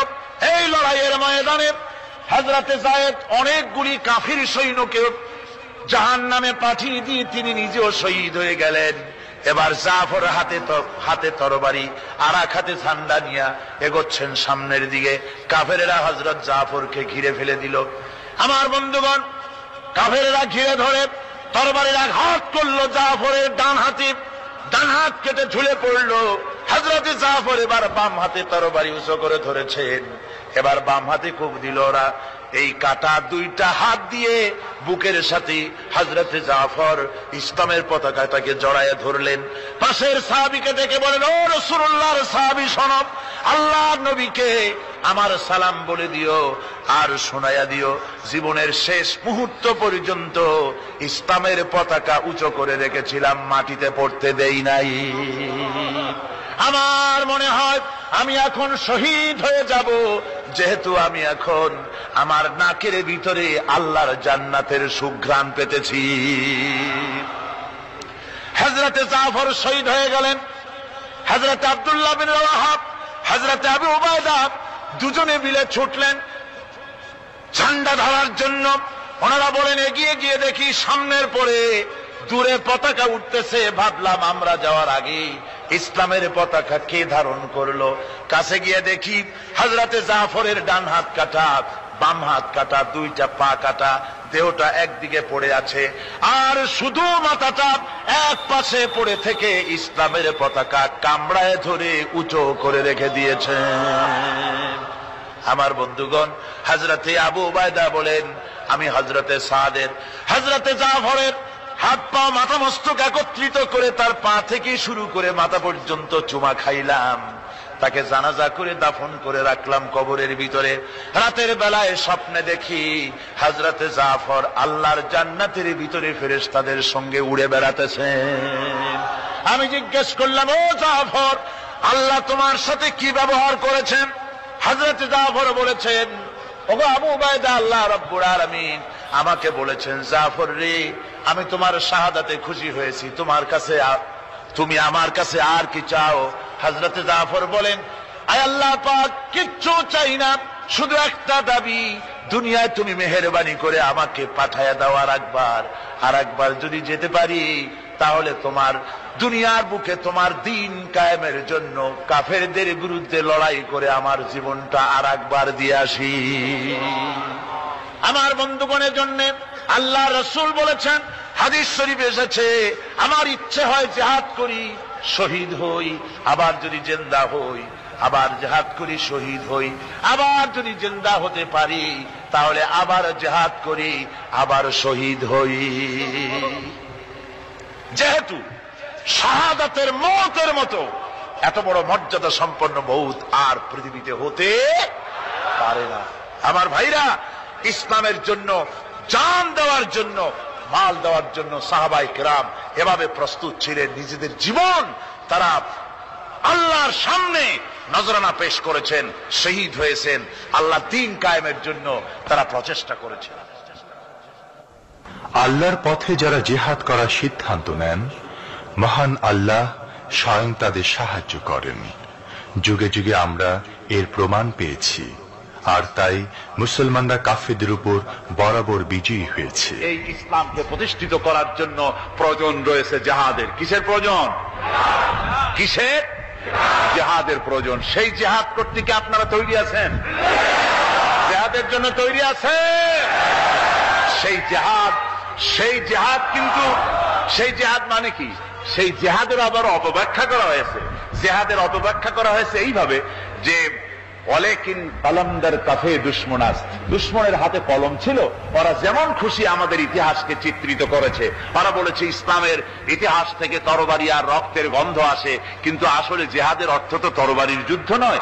জিহাদের অর্থ হচ্ছে যে কোনো উদ্দেশ্যকে সফলতায় পর্যবসিত করার জন্য যে প্রাণান্তকর প্রচেষ্টা করা হয়, ওই প্রচেষ্টার আরবি নাম হচ্ছে জিহাদ। আর যুদ্ধ তার আরবি হচ্ছে হার্ব। যুদ্ধের আরবি কি? হার্ব, ওয়ার। ইংরেজিতে ওয়ার, আরবিতে হার্ব।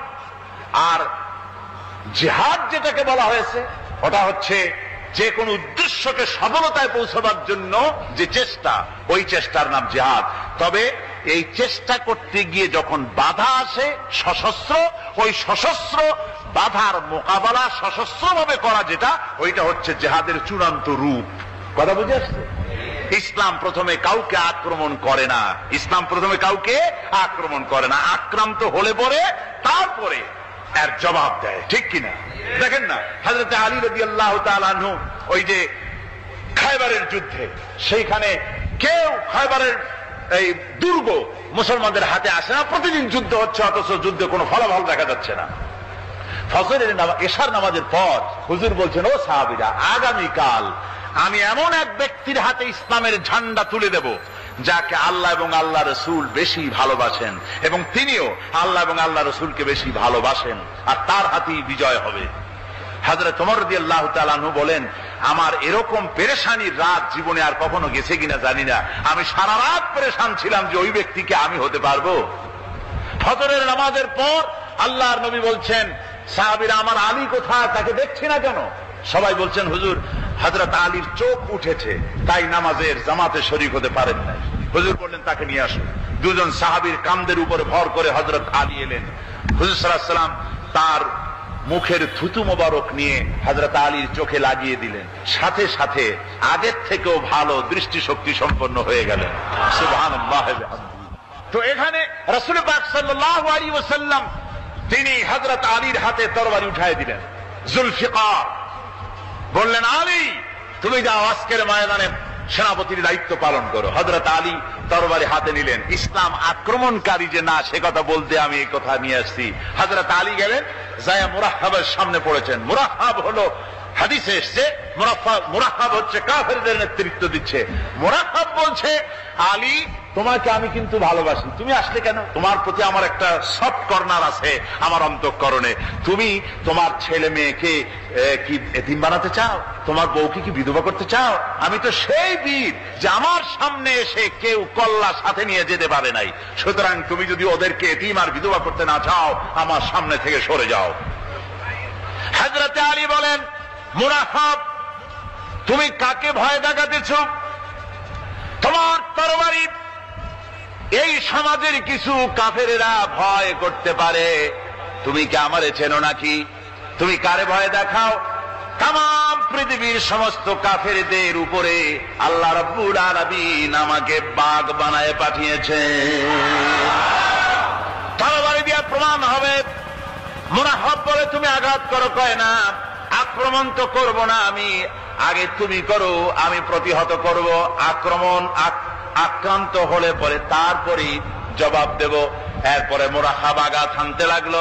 হযরত আলী সমস্ত রণকৌশল দিয়ে আঘাতগুলি তিনি ফিরিয়ে দিতে লাগলেন। এরপরে হযরতে আলী বলছেন, মুরাহহাব, এবার তৈরি হও আমার আঘাত সহ্য করার জন্য। হযরত আলী জুলফিকার তুলে আঘাত করলেন। এক আঘাতেই দেখা গেল মুরাহহাবের মাথা থেকে শুরু করে শরীর টুকরা হয়ে গিয়া হযরত আলীর তরবারির মুঠা পর্যন্ত মাটির ভিতরে গেড়ে গিয়েছে। খায়বারের দুর্গ দখল হয়ে গেল। পরের দিন আল্লাহর নবী বলেন, আলী, শুনতে পেলাম তোমার ঢাল ভেঙে গিয়েছিল, তারপরে তুমি যুদ্ধ করলে কি দিয়ে? হযরত আলী বলেন, হুজুর, কামুজ দুর্গের ওই কবাতটা, লোহার কবাতটা বাম হাতে নিয়া আর ডান হাতে তরবারি নিয়ে লড়াই করেছি। হুজুর বলেন, কি করে? মানুষ কেমনে এত বড় দুর্গের লোহার কপাট হাতে নিয়ে যুদ্ধ করে? একটু দেখাও তো দেখি। হযরত আলী গতকালকের মতো বাম হাত দিয়া ধরেছেন, নাড়াতে পারেন না। এবার ডান হাত দিয়া ধরেছেন, নাড়াতে পারেন না। ডান আর বাম দুই হাত দিয়া সমস্ত শক্তি দিয়ে এমন জোরে টান মেরেছেন, প্রতিটি লোমকূপের গোড়া থেকে ঘাম বেরিয়ে এসেছে, এক চুলও নড়াতে পারেন নাই।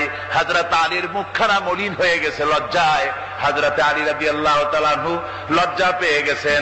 রাসূল পাক সাল্লাল্লাহু আলাইহি ওয়াসাল্লাম বলেন, আলী, লজ্জা পাওয়ার কোনো কারণ নাই, চিন্তা করার কোনো কারণ নাই। তোমার নিজস্ব শক্তি দিয়ে তুমি লড়াই করতে পারো নাই। এত বড় লোহার দরজা নিয়ে, কবাট নিয়ে মানুষ সেভাবে লড়াই করতে পারে না। আল্লাহ তার দ্বীনকে বিজয়ী করার জন্য তোমার ভিতরে আল্লাহ রাব্বুল আলামিন ক্ষমতা দিয়েছিলেন। জোরে বলেন সুবহানাল্লাহ। আল্লাহ রাব্বুল আলামিন এই জিহাদের ময়দানে যখন মানুষ আসে, আল্লাহ তাদের উপরে মদদ দান করেন। আমার বন্ধুগণ, আল্লাহর দ্বীনকে জমিনের উপরে প্রতিষ্ঠিত করার জন্য যদি আমরা আজও যদি ঐক্যবদ্ধ হই দ্বীন কায়েমের জন্য, তাহলে আল্লাহ রাব্বুল আলামিন আমাদেরকে মদদ করবেন। আল্লাহ পাক কোরআনে কারীমের মধ্যে বলেছেন, ওয়া কানা হাক্কান আলাইনা নাসরুল মুমিনিন। মুমিনদেরকে সাহায্য করা আমি আল্লাহর জন্য ওয়াজিব হয়ে যায়। জোরে বলেন সুবহানাল্লাহ। মুমিনদের জন্য সাহায্য করা আল্লাহর জন্য কি হয়ে যায়? ওয়াজিব হয়ে যায়। ভাইরা একটু বৃষ্টি সহ্য করেন না, খুব বেশি বৃষ্টি। আচ্ছা, এটা রহমত। এটা কি রহমত? আমার ভাইরা, জিহাদের ভিতরে সাহাবায়ে কিরাম আল্লাহর জান্নাতে যাওয়ার জন্য তারা জিহাদ করেছেন। তারা দেশ দখলের জন্য জিহাদ করেন নাই। দ্বীন প্রতিষ্ঠার জন্য লড়াই করা ফরজ। দ্বীন প্রতিষ্ঠার জন্য লড়াই করা কি? যেরকম কি? আর এই ফরজ দায়িত্ব পালন করতে গিয়ে যদি কেউ মারা যায়, তাহলে কোথায় যাবে? কোথায় যাবে? ওই শাহাদাতের মওত হচ্ছে একটা সেতু, বা একটা ব্রিজ, একটা সাঁকো। এপারে দুনিয়া, ওপারে আল্লাহর জান্নাতুল ফেরদাউস। জোরে বলেন সুবহানাল্লাহ। এই জন্য হযরত ওমর ফারুক রাদিয়াল্লাহু তাআলা আনহু সব সময় দোয়া করতেন, আল্লাহুম্মা রযুকনি শাহাদাতান ফি সাবিলিক ওয়াজআল মাউতি ফি বালাদ রাসূলিক। আল্লাহ রাব্বুল আলামিন, আমাকে রাসূলের শহরে মওত দাও, আর আমাকে তোমার দ্বীনের রাস্তায় শাহাদাত মঞ্জুর করো। জোরে বলেন আমিন।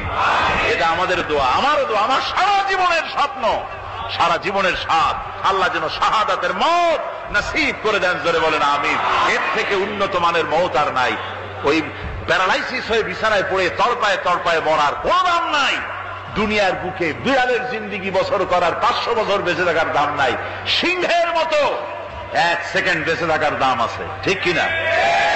আর মওত, প্লীহা, যকৃত, typhoid, paralysis, diabetes, heart attack, kidney পচে যাওয়া, হাবিজাবি মওতের চাইতে আল্লাহর রাস্তায় জিহাদ করে শাহাদাতের মওত সর্বশ্রেষ্ঠ মওত। জোরে কান সুবহানাল্লাহ। আমার ভাইরা, রাসূল পাক সাল্লাল্লাহু আলাইহি ওয়াসাল্লাম তিনি মদিনা মুনাওয়ারায় এসে প্রথম যে জিহাদের সম্মুখীন হলেন, ওইটার নাম কি? কোন জিহাদ? বদর। কোন জিহাদ? বদরের জিহাদ। সেই বদরের মাঠে জিহাদের জন্য রাসূল সাহাবীদেরকে তৈরি করতেছেন। তো আপনারা চিন্তা করেন বিষয়টা, জিহাদ করতে হবে। এই বদরে সাহাবীরা জিহাদ করবে কাদের বিরুদ্ধে? নিজের বাপের বিরুদ্ধে। রাসূল পাক খুব চিন্তিত হলেন যে সাহাবীদেরকে কিভাবে উদ্বুদ্ধ করা যায়। হুজুর জিহাদের কথাই বলতেছেন যে এখন বদরে আমাদের টিকে থাকার প্রশ্ন, এইটা মুসলমানদের টিকে থাকার প্রশ্ন। বদরের যুদ্ধ, বদরের এই জিহাদটা। হুজুর যখন এগুলি বলতেছেন, হযরত মিকদাদ রাদিয়াল্লাহু তাআলা আনহু, রাসূলের একজন জলিলুল কদর সাহাবী, তিনি দাঁড়িয়ে বলছেন, হে আল্লাহর রাসূল, কেন আপনি চিন্তা করছেন? ইমজি বিনা ইয়া রাসূলুল্লাহ হাইসুমা তাশা। হে আল্লাহর রাসূল, আপনি আমাদেরকে নিয়ে চলুন যেদিকে আপনার খুশি। হাইসুমা আমারাকাল্লাহ, যেদিকে আল্লাহ আপনাকে নির্দেশ করেন সেদিকে আমাদের নিয়ে আপনি সেদিকেই চলুন। ইন্না লা নাকুলু লাকা কামা ক্বালা বনু ইসরাঈল লিমূসা আলাইহিস সালাম ইযহাব আনতা ওয়া রাব্বুকা ফাকাতিলা ইন্না হাহুনা কায়িদুন। বুখারী শরীফের হাদিস। হযরত মিকদাদ রাদিয়াল্লাহু তাআলা আনহু বলছেন, হে আল্লাহর রাসূল, আপনি আমাদের নিয়ে চলুন। আল্লাহ যেদিকে আপনাকে আমাদের নিয়ে যেতে বলেন সেই দিকে নিয়ে যান। আমরা মুসা আলাইহিস সালামের উম্মতের মতো বলবো না যে হে মুসা আপনি, আর আপনার আল্লাহ দুজন গিয়া যুদ্ধ করেন, আমরা এখানে বসে থাকি, এমন কথা আমরা বলবো না। বাল ইযহাব আনতা ওয়া রাব্বুকা ফাকাতিলা ইন্না মাআকুমা মুকাতিলুন। ও নবী, বরং আমরা বলবো আপনি চলুন আমাদের নিয়ে, আপনি এবং আপনার আল্লাহ চলুন জিহাদের ময়দানে, আমরা আপনার সঙ্গে জিহাদ করব, লড়াই করব সেই পর্যন্ত। মাদামাত মিন্না মাদামাত আইনুম মিন্না তাতাররাফ, যতক্ষণ পর্যন্ত আমাদের একটা চক্ষুর পলক পড়ে, যতক্ষণ পর্যন্ত একটা চোখের পাতা নড়ে, ততক্ষণ পর্যন্ত আমরা কাফেরদের বিরুদ্ধে লড়ব। সুবহানাল্লাহ ওয়া বিহামদিহি, যতক্ষণ চোখের পাতা নড়ে ততক্ষণ পর্যন্ত লড়ব, নিয়ে চলুন আমাদেরকে। হুজুর খুব খুশি হলেন। আহারে, রাসূল পাক সাল্লাল্লাহু আলাইহি ওয়াসাল্লাম দারুণ ভাবে খুশি হয়ে গেলেন। হুজুর বললেন, ও সাহাবীরা, তোমাদের মানসিক অবস্থা যখন এই, কুমু বিনা ইলা জান্নাতিন, চলো আমার সাথে বেহেশতের দিকে। সুবহানাল্লাহ, সবাই বলেন সুবহানাল্লাহ। কুমু বিনা ইলা জান্নাতিন আরদুহা কারদিস সামাওয়াতি ওয়াল আরদ, সেই বেহেশতের দিকে চলো যে বেহেশতের বিশালতা প্রশস্ততা এই পৃথিবী এবং আকাশের চাইতে অনেক বড়, সেই বেহেশতের দিকে চলো। ফাকামা উমাইর বিন হামাম ওয়া কানা ইয়াকুলুত তামার, হযরত উমাইর বিন হামাম এক যুবক, তিনি দাঁড়িয়ে গেলেন। আমার মুসলমান ভাইরা, যুবকদের অবদান কিন্তু ইসলামে সব চাইতে বেশি। জোরে বলেন সুবহানাল্লাহ। কাদের অবদান বেশি? যে সর্বপ্রথম ইসলাম কবুল করেছে কারা? যুবকরা। হযরত আবু বকর, হযরত ওমর রাদিয়াল্লাহু তাআলা আনহু, তাদের বয়স যুবক বয়স ছিল, যুবক বয়সে তারা ইসলাম কবুল করেছেন। হযরত আলী যুবক ছিলেন, এই জন্য যুবকদের ইবাদতে সব বেশি। রাসূল পাক বলেছেন, কিয়ামতের ময়দানে যেদিন কোন ছায়া থাকবে না, আরশে আজিমের নিচে 7 শ্রেণীর লোকেরা ছায়া পাবে, তার মধ্যে এক শ্রেণী হচ্ছে ওয়াশাবুন নাশা ফি ইবাদাতিল্লাহ, ওই যুবকেরা যারা নাকি রাত গুজরান করে, রাত কাটায় আল্লাহর ইবাদতে, রাত জাগে আল্লাহর ইবাদত করে। জোরে কর সুবহানাল্লাহ। বুড়োদের 100 বার আল্লাহ বলা আর এক যুবকের একবার আল্লাহ বলা, বৃদ্ধের সারা সপ্তাহ তাহাজ্জুদ পড়া আর যুবকের এক রাতের তাহাজ্জুদ পড়া মনে হয় তার থেকেও বেশি। কন সুবহানাল্লাহ। তাই বলে বৃদ্ধ যারা, তারা কিন্তু হতাশ হবেন না, ওই যৌবনকাল আপনিও পেরিয়ে এসছেন, ঠিক না? সুতরাং যুবকদের অবদান বেশি। হযরত উমাইর বিন হামাম রাদিয়াল্লাহু তাআলা আনহু, তিনি দাঁড়িয়ে গেলেন, তার হাতে ছিল ওয়া কানা ইয়াকুলুত তামার, তিনি খোরমা খাচ্ছিলেন, হাতে ছিল কয়েকটা খোরমা। তিনি খোরমাগুলি হাতে নিয়ে দাঁড়িয়ে বলছেন ওয়া ক্বালা বাখবাখ, তিনি বলছেন, বাখবাখ শব্দ এটা হচ্ছে লুগাল মুহাল্লিয়া, অর্থাৎ আঞ্চলিক শব্দ। এর অর্থ হচ্ছে মা আযামাহু ওয়া মা আহসানাহু। কি আশ্চর্য, কি সুন্দর, কি বিরাট, কি সুন্দর কথা আপনি বললেন হে রাসূল। জান্নাতুন আরদুহা কারদিস সামাওয়াতি ওয়াল আরদ, এমন বেহেশত পাওয়া যাবে জিহাদ করলে যে বেহেশতের বিশালতা প্রশস্ততা এই বিশাল আকাশের চাইতে, জমিনের চাইতে বেশি। ওয়াল্লাহি লাউ কুনতু হাইয়ান হাত্তা আকুলাহুন্না, আমি যদি, ওয়াল্লাহি আল্লাহর কসম, আমি যদি এই খোরমাগুলো যদি খাইতে থাকি, ইন্নাহা লা হায়াতুন তাবিলা, তাহলে তো এটা অনেক লম্বা হায়াত লাগবে। এই খোরমাগুলি খাইতে অনেক সময় লাগবে, বেহেশতে যাইতে দেরি হয়ে যাবে। সুতরাং এই খোরমা তো আর খাওয়া যাবে না। ফারমাবিহিন না, হাতের খোরমাগুলি সব ফেলে দিয়ে জিহাদের ময়দানে লাফায় পড়লেন। অনেকগুলি কাফেরকে জাহান্নামের ঘাটে উতরায় দিয়া হযরত ওমর নিজেও শাহাদাত বরণ করলেন। জিহাদের শেষে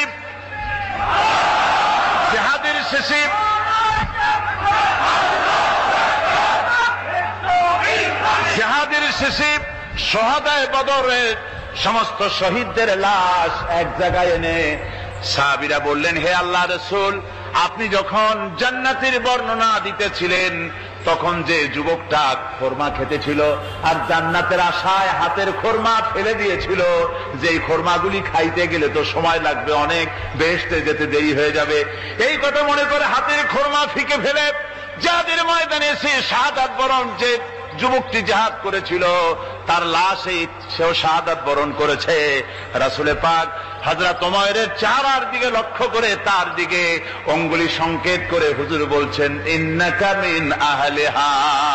ওমর, যে বেহেশতের জন্য তুমি খরমা খাওয়ার ধৈর্য ধরতে পারো নাই, আমি নবী সাক্ষী দিচ্ছি তুমি সেই জান্নাতের অধিবাসী।